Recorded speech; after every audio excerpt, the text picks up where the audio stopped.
E aí, turma, bora embora, estamos ao vivo. Eu quero repercutir com vocês essa entrada oficial dos Estados Unidos na guerra envolvendo Irã e Israel. Uma guerra que ganha um componente agora muito maior. Não sei se a internet vai funcionar contento, o som também. A gente agora está curtindo aqui, estamos curtindo em família no Agreste Pernambucano, uma das festas mais esperadas do ano. Quem é nordestino sabe bem, faz parte da nossa cultura, a alegria coletiva, que é o São João. Portanto, vocês vão me dizendo se a internet tem funcionado, se o som também. Pode cair, eu vou deixar gravado, vou trazer aqui a minha análise para vocês, sempre com muito empenho, com muito cuidado, com muita responsabilidade, tá bem? Eu vou precisar também, num dado momento, tirar os comentários, mas eu me comprometo. Vocês podem, eu vou postar o vídeo e vocês podem mandar as perguntas, eu vou selecionar as mais interessantes para conseguir, de alguma forma, repercutir. Bem, Casa Branca, através de Donald Trump, presidente dos Estados Unidos, acabou lançando a operação chamada de Martelo da Meia-Noite. Trump, ele havia sinalizado que em 2 semanas iria decidir se os americanos entravam de corpo e alma na guerra contra o Irã ou se iriam permanecer naquela situação de guerra indireta. Porque, na verdade, quando alguém me pergunta assim, os americanos já participavam da guerra? Sim, dando apoio militar, apoio logístico ao maior aliado histórico americano dentro do Oriente Médio, que é o Estado judeu, o Estado de Israel. Mas a partir do momento, naquela madrugada, aqui eram o quê? Por lá acho que 2 e pouca da manhã, a partir do momento daquela madrugada que os americanos fizeram uso de bombardeio pesado para atingir uma grande usina nuclear. Lembra que eu tinha falado para vocês? A usina nuclear de Fordow.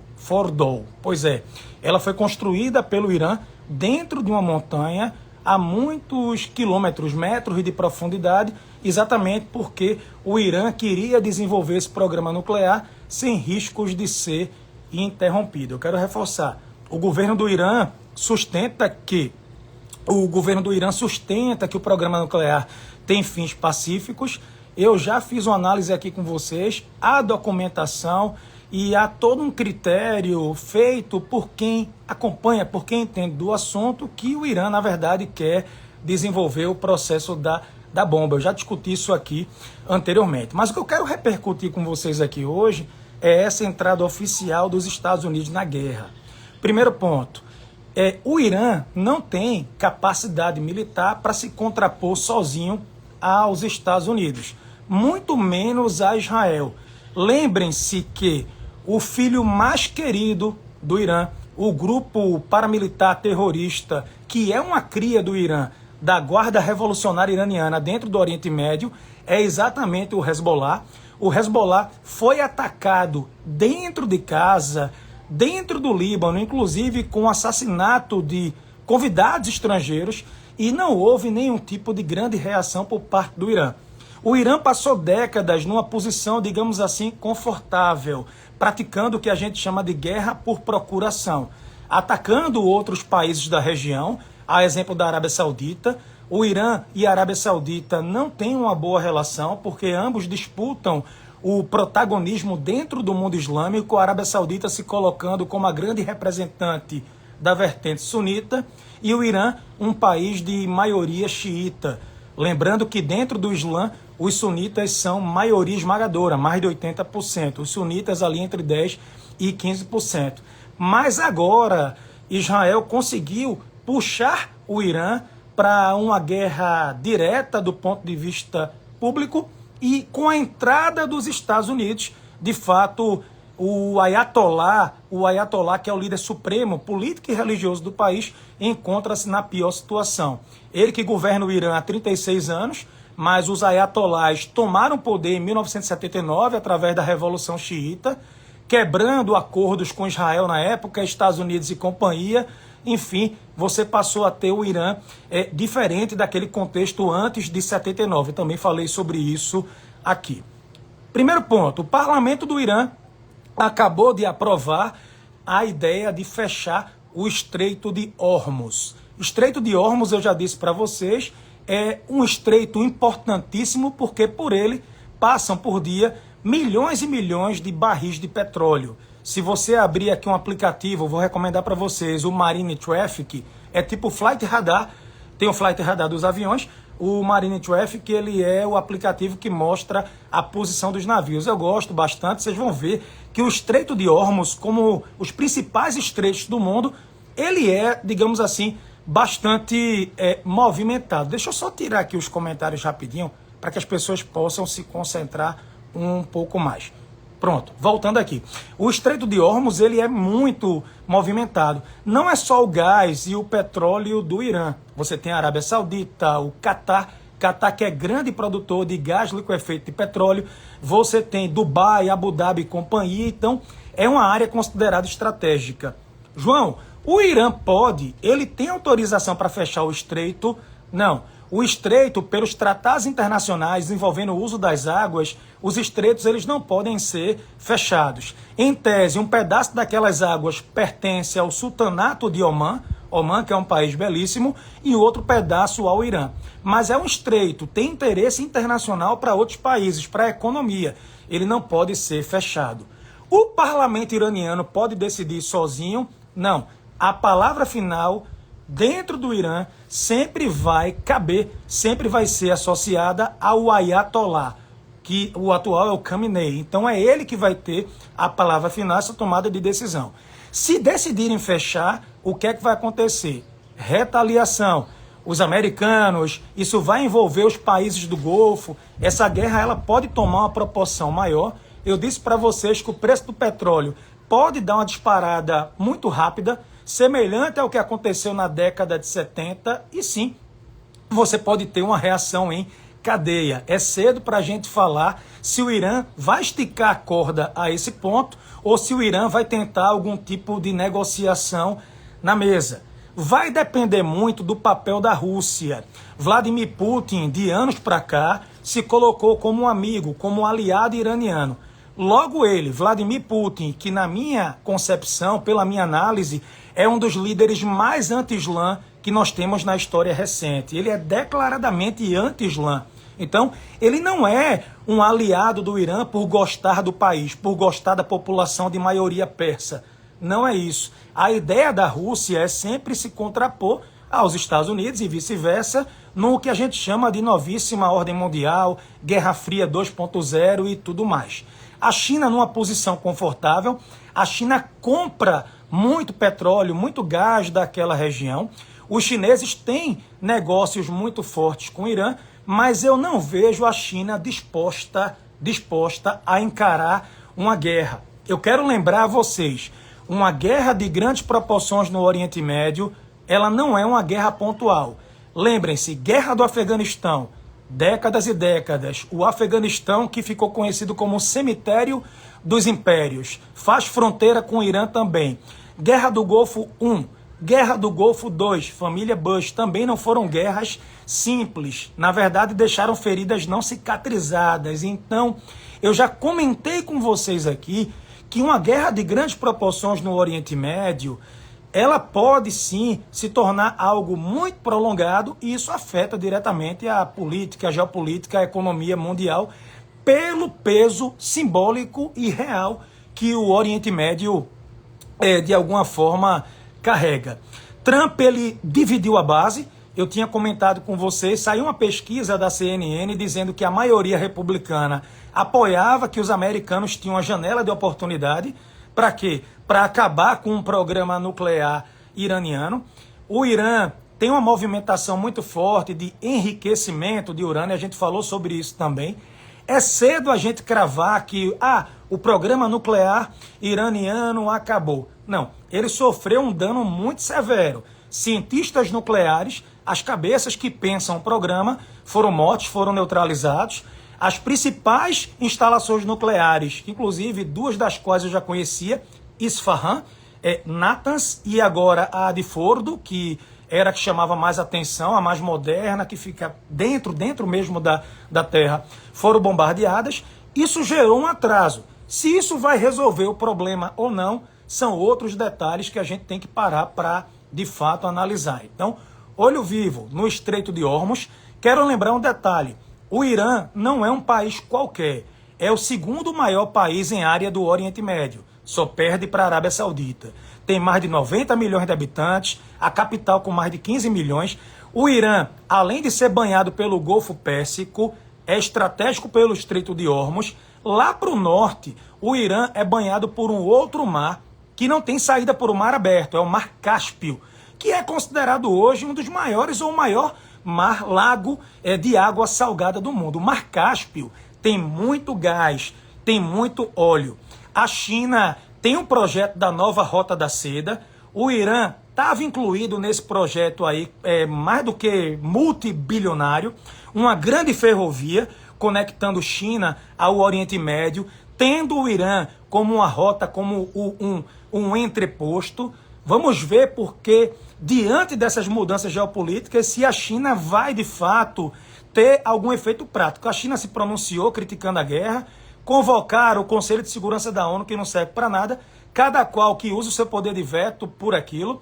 A Rússia também se pronunciou, já vinha criticando os Estados Unidos, criticando Israel, mas existe o que se diz, existe o papel e existe propriamente efeitos práticos. Até agora, eu não vi o Irã, primeiro, tendo um apoio militar direto de alguma potência, oficialmente, e eu também não vi, de certa forma, o Irã com a demonstração de, digamos assim, de poder.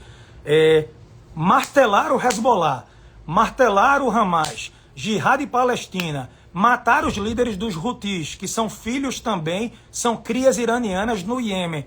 E o Irã, até então, não esboçou nenhuma grande reação. Então, o que eu vejo é o Ayatollah cada vez mais isolado. Abre-se uma janela para uma mudança política que tem que partir de dentro. Tem que se partir de dentro.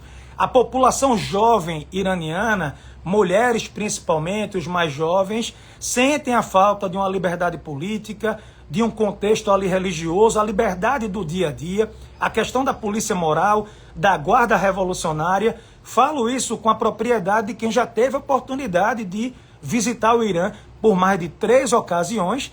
Uma delas muito difícil foi a questão do assassinato do Qassem Soleimani, que era patrocinador do terrorismo no Oriente Médio e assim por diante. Você acredita que os americanos por si só conseguem resolver? Não. O Oriente Médio é um nó geográfico. O mapa do Oriente Médio é muito jovem, fronteiras artificiais. Esse mapa do Oriente Médio é do pós-Primeira Guerra. Lembrem, o Império Turco-Otomano, que era muito forte na região, caiu na Primeira Guerra. Quem foi que entrou pegando aquele espólio? Franceses e britânicos fizeram um acordo secreto na época, dividiram o Oriente Médio entre si, o acordo de Sykes-Picot. A gente fala muito disso também nas aulas. E de lá para cá é uma área que é um nó geográfico, seja do ponto de vista político, econômico, petróleo, gás, posição comercial. Quantos impérios já passaram por lá? Quantas civilizações, quando a gente estuda história antiga, os fenícios, grandes navegadores, assírios, caldeus. Poxa vida, então é uma área muito rica. Sede. Ali surgiram as 3 principais religiões monoteístas do mundo: judaísmo, cristianismo, islamismo. Tem as divisões internas também dentro do próprio cunho religioso. Então não é fácil a gente determinar. De fato, a decisão de Trump foi a mais arriscada do seu governo. Eu não tenho a menor dúvida, porque durante a campanha ele dizia: não quero me envolver em mais guerras, eu quero estabelecer a negociação, quero estabelecer a paz. Mas talvez o que ele esteja puxando seja a diplomacia da coerção, a diplomacia coercitiva. Quem gosta de estudar história e geopolítica, lembra da diplomacia do grande porrete, a política do Big Stick, que os americanos usavam em termos de América Latina? Aquela história, América para os americanos, toda aquela resenha. Pois talvez essa diplomacia coercitiva seja martelar, olha o nome da operação, martelo da meia-noite, martelar o Irã, colocar o Ayatollah contra a parede, forçando alguma mudança interna. De repente, um país que tem presidente, mas que não manda em nada, tem um parlamento que acabou de aprovar o fechamento do Estreito de Hormuz, mas o estreito só pode ser fechado com autorização do Ayatollah. E eu digo, teria repercussão imediata total, não tenho dúvida. Quero chamar a atenção, antes de abrir para as perguntas, para mais um detalhe. O primeiro-ministro britânico deu o recado: se alguma base americana no Oriente Médio for atacada, os americanos têm o quê? 40 mil pessoas no Oriente Médio trabalhando com o Pentágono, direto e indiretamente. Tem um monte de base militar americana no Oriente Médio. Catar, tem ali pelo Iraque, companhia, Jordânia. Lembram? Se alguma base americana for atacada, será um ataque à OTAN. Lembrem, OTAN, Organização para o Tratado do Atlântico Norte, uma aliança militar criada pelos Estados Unidos no pós-Segunda Guerra para se contrapor à extinta União Soviética. Uma aliança militar que era para ser defensiva. Na época, a União Soviética criou o Pacto de Varsóvia e tinha aquela contraposição. A OTAN cresceu demais. Cresceu. Novos membros. Recentemente a Suécia entrou para a OTAN. Finlândia, que tem fronteira com a Rússia, entrou porque a OTAN tem um guarda-chuva. A regra da OTAN diz: se algum membro for atacado, toda a organização é obrigada a responder. Esse artigo, tanto o 5º quanto o 6º da OTAN, esses artigos nunca foram colocados em prática. E seria a primeira vez na história. Estamos vivendo um ineditismo assim, algo sem precedentes. Eu, nos meus 40 anos de idade, vocês que me acompanham, alguns que têm uma vivência até maior, anos 50, 60, 70, a gente tem um público aqui também maduro, os adolescentes que estão aqui, mas vejam, esse momento é um momento inédito. Imaginem vocês se a OTAN cumpre a promessa, atacar os membros da OTAN, atacar os Estados Unidos, uma base americana, toda a OTAN entrando. Imaginem, a Turquia faz parte da OTAN. Qual seria o comportamento da Turquia? Uma autocracia. A Turquia é uma democracia em erosão, uma autocracia em formação. O Erdogan, o presidente do país, tem uma posição mais ligada à Rússia hoje, deu declarações elogiando o Hamas, criticando Israel. Qual seria a posição da Turquia nesse contexto? Teria que escolher de que lado ela iria sambar. Não daria para ficar mais em cima do muro. Mas é isso. Movimentação de Donald Trump foi uma movimentação muito forte. Maior economia do mundo, exército, maior potência militar do planeta, Estados Unidos, entrando numa guerra direta contra o Irã, que é considerado por muitos o eixo do mal, o líder do eixo do mal dentro do Oriente Médio. A Arábia Saudita, que vem se abrindo ao mundo, quer ser sede da Copa do Mundo, trazendo investimentos para lá, preocupada. Dubai, Abu Dhabi, Oriente Médio gourmet, preocupados também, o Catar, Bahrein e companhia. Então você tem uma área que observa toda aquela movimentação, beleza? Deixa eu ativar os comentários aqui, e é isso. O povo persa tem a perder? Tem, mas parte da população persa, tá muito difícil falar com eles, a internet fora do ar, precária, até o VPN por lá, numa questão muito precária. Parte da população persa quer essa derrubada do governo, mas sem ter riscos para a própria vida. Uma guerra de grandes proporções, mesmo uma guerra tendo as regras estabelecidas pelas convenções de Genebra e companhia, tudo isso leva a efeitos colaterais para a população civil. Perfeito? O Brasil fornecer urânio ao Irã, aquilo ali eu já repercuti, pessoal. Eu repercuti que tem muita coisa falsa circulando. O que é que eu noto? As pessoas tentam politizar tudo, esquerda e direita, e tentam colocar tanto o contexto do grupo de Lula como de Bolsonaro em contrapontos distintos, associando a quem apoia quem. Esse contexto do Oriente Médio é muito maior do que o Brasil. Apesar do Brasil ser um grande ator geopolítico, tem tradição diplomática, Oswaldo Aranha, Sérgio Vieira de Mello e tantos outros, mas isso é muito maior, a discussão ela é muito mais ampla. Tá? Se o regime cair, pode ser um caos? Pode. Quero lembrar a vocês, Egito, Tunísia, Sudão, Iêmen, tantos países, Líbia, Iraque, experimentaram mudanças de governo e mergulharam no caos. Síria acabou de derrubar um ditador.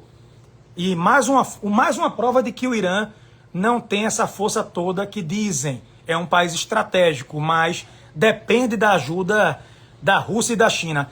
Derrubaram o ditador da Síria, o Bashar al-Assad, o médico hospital, mais de 20 anos no poder, e colocaram um governo ligado mais ao Ocidente. Mas é muito cedo para dizer que a Síria tenha experimentado uma melhora, tem poucos meses do novo governo. Tá?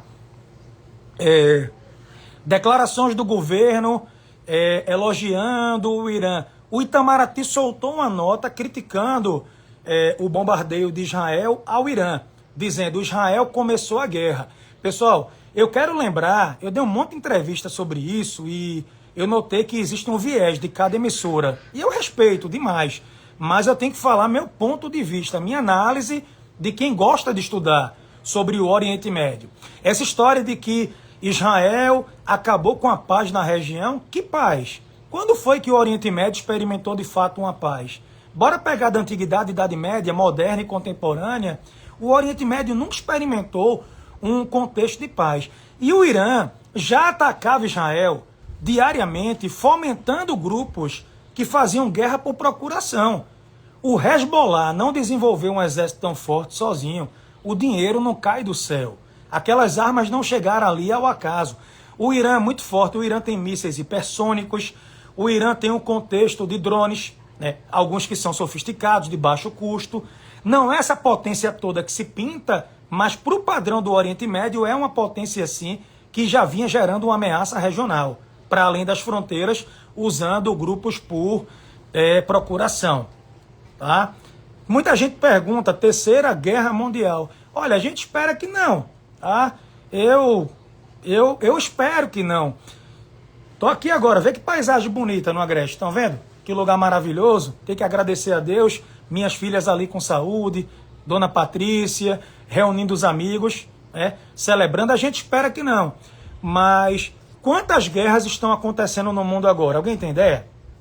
Alguém aqui lembra da África, do continente africano? Quantos países tem a África? Vou dar um chute aqui, 54? Sabe quantos países da África tem guerra civil interna? Um mata-mata diário sem precedentes? São mais de 24. Nós temos hoje, simultaneamente, mais de 60 guerras acontecendo. Ali perto do Irã, Armênia e Azerbaijão. Armênia e Azerbaijão. Então, assim, são muitos os conflitos acontecendo simultaneamente. Não vejo, a gente tem o maior gasto militar disparado da história. Me digam outro momento da história que o PIB militar dos países foi tão forte. A meta da OTAN, cada país da OTAN tem que colocar 2% do PIB com gastos militares. Tem país pegando 3,5%.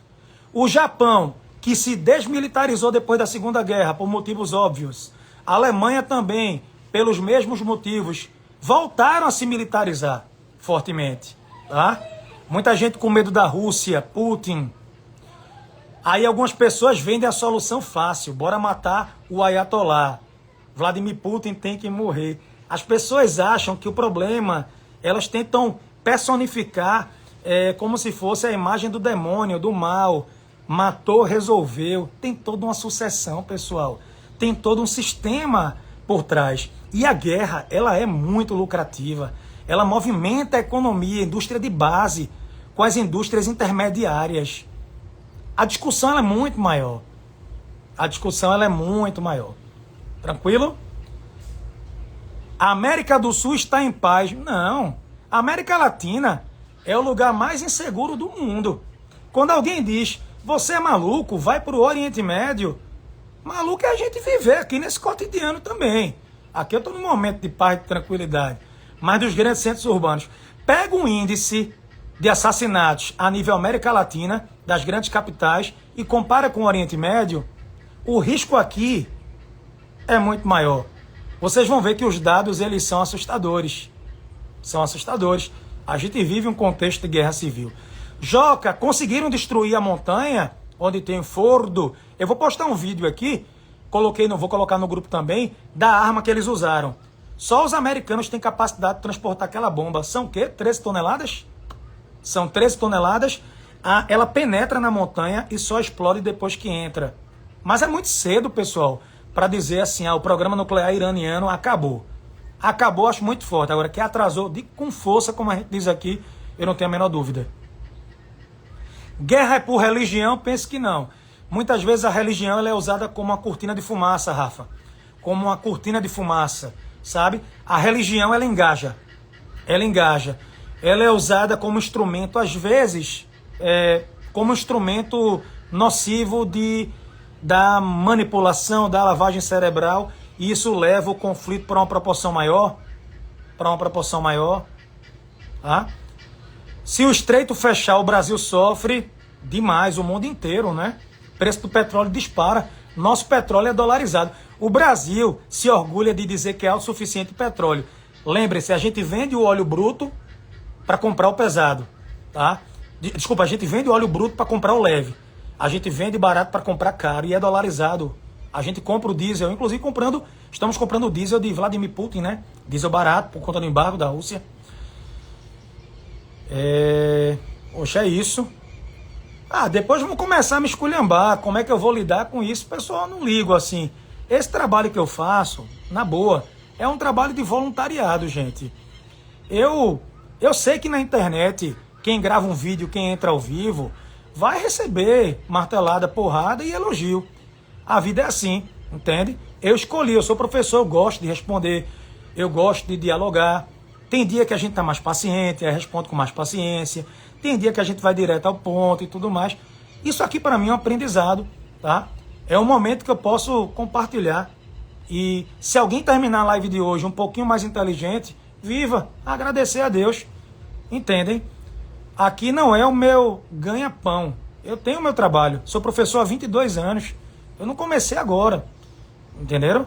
Venho de uma família de professores, filho, neto, sobrinho. Então, é isso, tá? Faz parte do trabalho. Eu não sou um perfil feito, tem um monte de perfil na internet, já viram, soltando 50 reels por dia, sem análise nenhuma, só para ganhar seguidor? Não. Eu sei que quando eu entro ao vivo eu perco seguidores aqui, tem gente que vem e tudo mais, mas é isso. Não tem estresse com isso, não. Faz parte e tudo mais. Agora eu gosto da crítica elegante, né? É legal. A crítica elegante ela é importante e tudo mais. A ideia é essa. Tomar uma aguinha, gente. Saúde. Uma água que eu tô com sede. Eu falei que só. Tem uma dificuldade. Já tive problemas, tá? Na voz, dando aula. 6 aulas por dia lá no COG. Até elogiar publicamente. Tem algum aluno meu online aí da 3ª série do COG? Que turmas maravilhosas. Agradecer a Deus. Tava falando de vocês agorinha com Patrícia. E com alguns amigos. Que turmas. Ex-alunos também. Quem aqui já estudou comigo? No online ou presencial?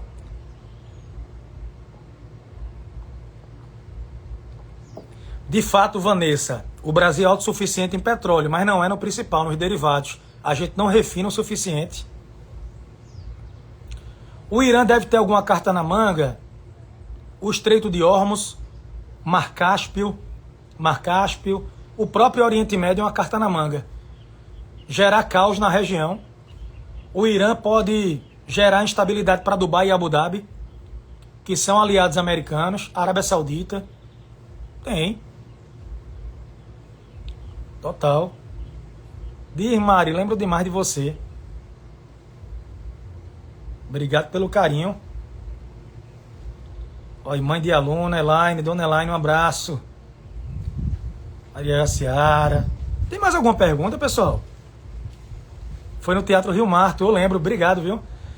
Você foi essencial. Aquelas aulas, Teatro Rio Mar, que saudade. Por sinal, eu tinha uma aula sobre a China. No Teatro Rio Mar veio a pandemia. Minha aula era no sábado, veio o decreto do governador que não podia ter aulas, né? Aglomeração. Nossa, ia ser um aulão, hein? Quem sabe um dia. Quais são as consequências econômicas para o Brasil? Disparada de commodities. Se o petróleo sobe, toda a cadeia produtiva fica mais cara. Inflação, custo de vida. É isso, né? Se a guerra for para o canal de Suez, o preço do frete... Quem é que vai querer navegar por ali, pelo Oceano Índico? Quem vai querer passar por ali? Pirataria, tiro, paulada e bomba. O preço do frete fica mais caro, fica mais lento. Tá? Tu acha que o Irã tem condições de atacar os Estados Unidos e diretamente o território americano? Não, não. Assim, não. O Irã pode atacar embaixadas americanas, consulados americanos e bases americanas no Oriente Médio. Mas Trump já deu a dica que se atacar, é um ataque à soberania americana e que vai escalar.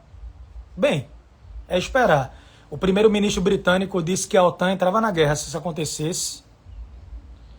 É perigoso ir para a Europa agora? Olha, não creio. Não creio. Oriente Médio agora, também não vejo como perigoso. Exemplo, eu tenho um voo para Dubai.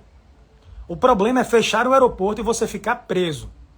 A chance de cair uma bomba, explodir algo no seu local é remota. Mas o problema é, você viaja e se diminuírem os voos, a prioridade não é para turista. Tu pode ter que esperar para conseguir voltar. Exemplo, tem muito turista em Israel preso, pegando o barco para o Chipre.